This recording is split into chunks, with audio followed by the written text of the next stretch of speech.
Hallelujah. मुझे सुनने वाले हर एक को जल्द आने वाले यीशु मसीह के नाम में आप सभी को प्रेम भरा सलाम।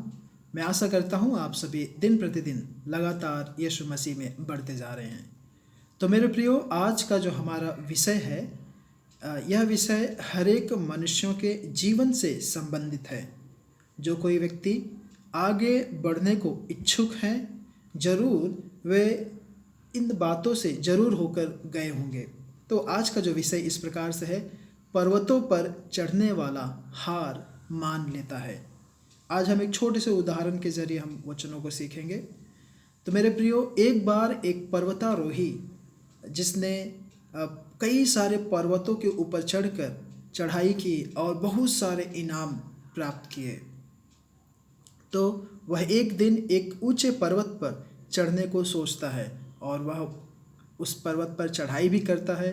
और जब वह देखता है कि यह काफ़ी बहुत ऊपर चढ़ चुका है ना, जब वह पीछे मुड़ के देखता है कि वह काफ़ी बहुत ऊपर चढ़ चुका है, तब उसके मन में यह विचार आता है कि मैं थोड़ा देर बैठकर आराम कर लूँ, क्योंकि अभी पर्वत का शिखर चोटी अभी तक आया नहीं है, तो क्यों ना मैं आराम कर लूँ।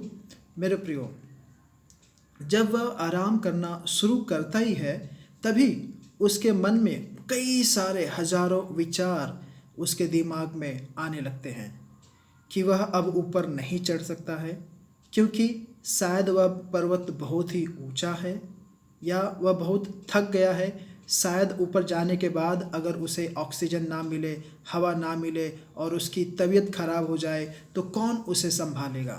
इस प्रकार के और भी कई सारे सवाल उसके दिमाग में चलने लगे और वह बहुत परेशान हो जाता है और बहुत सोचता है कि मैंने कितने सारे पर्वतों को अपने पैरों से लांघा है, उन्हें पार किया है और कितने सारे इनाम प्राप्त किए हैं, पर अब नहीं कर सकता।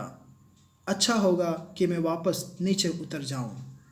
मेरे प्रियो, वह नीचे उतरने के विचार से उठता है, तभी पर्वत की चोटी से एक बुजुर्ग नीचे उतर रहे होते हैं और वे इसे देखकर, इस पर्वतारोही को देखकर ऐसा कहते हैं, शाबाश बेटे, तुम बहुत ही नज़दीक आ चुके हो, शिखर यानी कि चोटी अभी पास में ही है।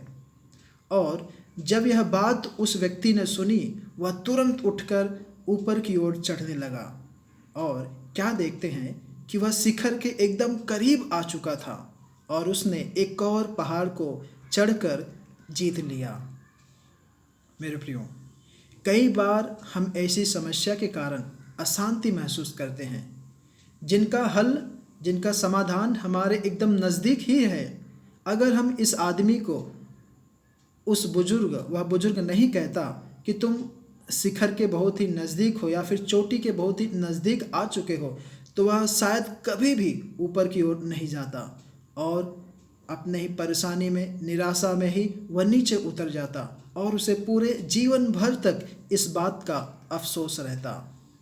मेरे प्रियो, आज आपके पास भी ऐसी ही कोई ना कोई कारण होंगे या फिर कोई ना कोई बेवजह परेशानी होंगी, तो शायद आप उन सारी परेशानियों से होकर गुजर रहे होंगे। मेरे प्रियो, आप याद रखें, आप उन सभी परेशानियों के ऊपर जय प्राप्त कर सकते हैं। आप शांत हो जाएं और ध्यान करें, आप सोच विचार करें कि कैसे परमेश्वर ने आपके जीवन की बड़ी बड़ी पहाड़ों को, बड़े बड़े समस्याओं को हल करने में परमेश्वर ने मदद की है। तो वही परमेश्वर आज भी जीवित है, वह आज भी आपको उन सारी बातों से पार लगाएगा। तो मेरे प्रियो, यदि आप पवित्र शास्त्र पढ़ेंगे, फिलिपियों की पत्री अध्याय 4 आयत 6 और 7, बाइबल इस प्रकार से बताती है, किसी भी बात की चिंता मत करो, परंतु हर एक बात में तुम्हारे निवेदन, प्रार्थना और विनती के द्वारा धन्यवाद के साथ परमेश्वर के सम्मुख उपस्थित किए जाए। तब परमेश्वर की शांति, जो समझ से बिल्कुल परे है, तुम्हारे हृदय और तुम्हारे विचारों को यीशु मसीह में सुरक्षित रखेगी। मेरे प्रियो, तो होने पाए हम हमारी हर एक बातों के विषय में हम चिंता या फिर व्याकुल ना हो, बल्कि उन सारी बातों को प्रार्थना और निवेदन के साथ धन्यवाद करते हुए परमेश्वर के चरणों में अर्पित कर दें, परमेश्वर के ऊपर छोड़ दें। तब परमेश्वर की शांति जो आपके बिल्कुल भी समझ से परे है, जो अद्भुत शांति है, देखना उस अशांति के माहौल में भी आप सुख से रहेंगे, चैन से रहेंगे, विश्रांति में रहेंगे और परमेश्वर आपको आगे बढ़ाएंगे। परमेश्वर आपके लिए समाधान निकालेंगे, राह खोलेंगे, मार्ग निकालेंगे। तो होने पाए हम सभी जन अपने अपने जीवनों को, अपनी हर एक बातों को, अपनी हर एक समस्याओं को, हर एक आपदाओं को, समस्याओं को, विपत्तियों को परमेश्वर के हाथों में सौंपें, क्योंकि परमेश्वर को हमारा ख्याल है। मेरे प्रियो, परमेश्वर आप सभी को इन वचनों के द्वारा आशीष करे, अनुग्रहित करे। आइए हम प्रार्थना करें और समाप्त करें। प्यारे प्रभु जी, धन्यवाद परमेश्वर इस सुंदर समय के लिए। यीशु मसीह, हम तेरे नाम को ऊंचा उठाते हैं, तेरी स्तुति प्रशंसा हम करते हैं परमेश्वर।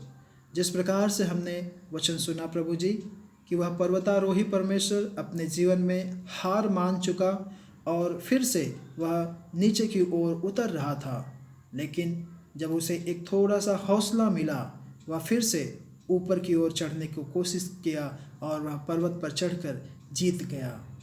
और प्यार प्रभु, हम प्रार्थना करते हैं, होने दे राजा ऐसे ही जितने भी भाई बंधु लोग परमेश्वर निराशा में हैं, यीशु मसीह प्रार्थना करते उन सभी को तू हौसला दे, हिम्मत दे, शांति दे परमेश्वर, ताकि प्रभु जी वे अपने जीवन के हर एक मार्गों में आगे बढ़ सके। कोई भी दुष्शत्रु शैतान उन्हें पीछे की ओर खींचने ना पाए। प्रभु जी, हमारी तमाम बातों को तेरे हाथों में सौंपते हैं, तेरी शांति हर एक के जीवन में बनी रहने पाए। तूने हमारी प्रार्थना विनती सुना, धन्यवाद। तूने हम सबको आशीषित अनुग्रहित किया, धन्यवाद कहते हैं। और ये प्रार्थना जल्द आने वाले यीशु मसीह के नाम से मांगता हूँ, आमेन, आमेन। परमेश्वर आप सभी को आशीष करे, अनुग्रहित करे, आमेन।